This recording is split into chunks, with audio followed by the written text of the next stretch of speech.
prayers over the house for Thanksgiving when we're in town to play against Purdue. His mom an Indiana graduate. Why, well, how did he end up in Arizona? I have no idea.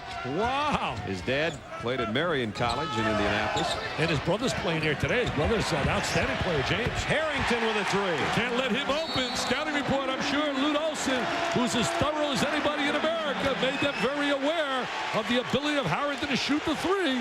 And now we got a little mix-up going on down on the baseline. The officials get in there in a hurry. That's Eddie Hillary right on top of the action. So is Mr. Bova.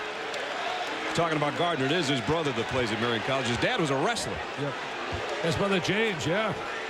Phil Bova jumped in immediately. Let's see what went on. We'll get another look. Woods bumping chest with Archibald.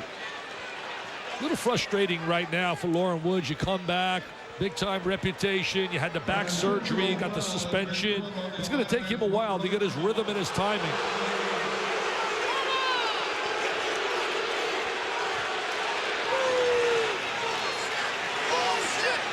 Brad, they've called an intentional foul on Robert Archibald. When the two players got tangled up underneath, he was more the aggressor until the referees blew the whistle.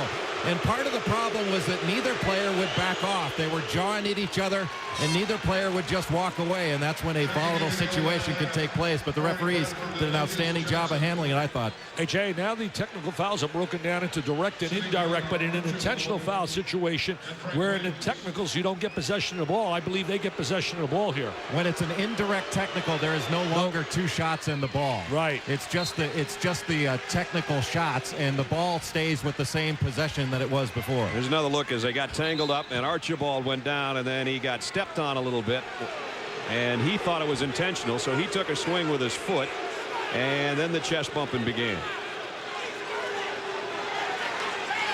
That's the kind of stuff Billis and Allery and those guys did all the time. Oh, they set the tone down there on the baseline. I don't think, I may be wrong, but I don't think Lauren Woods intentionally tried to kick him. I think he was just trying to find a place to put those size 20s myself. Well, Archibald grabbed onto his foot. That's what got the intentional foul, and then he kicked at Woods. That was the problem. Well, that's a big turning point possibly late in this half if Arizona scores again, because they're going to be able to cut into a big-time lead here before the break if they score again. And with the intentional foul, you get possession of the ball. Here's Wright on the turn. Got it. He's so good inside once he touches the ball in deep, and he had some move. He had some room to operate. So there's a 4-point swing, Dick. Exactly. Big 4-point. Give you some momentum going in at halftime. They only trail by 3 now. And a timeout taken by Bill Self. Fans still booing over that last call, but what it's done is bring Arizona right back in the thick of this thing with 38 seconds left in the first half. Here's the USA ESPN coaches poll. That's a big game right there, Brad, for Kentucky. You and I had him in a loss against Georgia Tech. They haven't played. Now watch him go down to the deck. Now here he is trying to step his foot. I don't think he's deliberately trying to kick him there. He's holding his foot, as Jay said. Hooked him. And now here comes the frustration. So what it's done is pull the Wildcats right back with the Illini within 3. Right now they need a defensive stop. Get one more possession if they get a stop here. Johnson thought about a 3. Harrington will take it and get it. I don't understand how he could be wide open. Hey, Jay, tell me how he could be wide open. You're a former player. Your coach tells you got to be aware of the guy shooting the 3.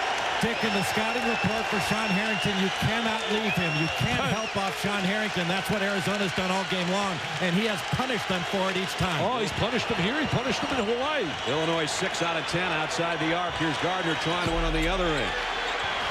The pushback before the buzzer by Walton is short. That was a big 3 by Harrington. Give you Uncle Mo on your side going to the locker room. They had lost it until that 3-pointer, but now they lead by 6. And Jay Billis with the leading coach, Bill Self.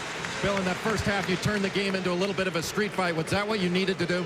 Well, we're better when we play that way, and we foul too much, but our big guys were a presence. We got to do a better job on the defensive glass, but they started out really well, and then after we kind of calmed down a little bit, we played pretty well. Near the end of the half, you guys had a little bit of momentum going. How much did that intentional foul hurt you?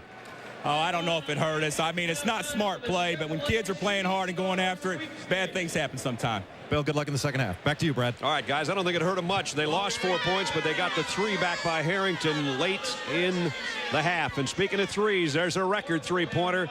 Corey Bradford, 74 straight games. He's hit at least one. Halftime, 38-32. The Courtyard by Marriott halftime report with Reese Davis. Reese?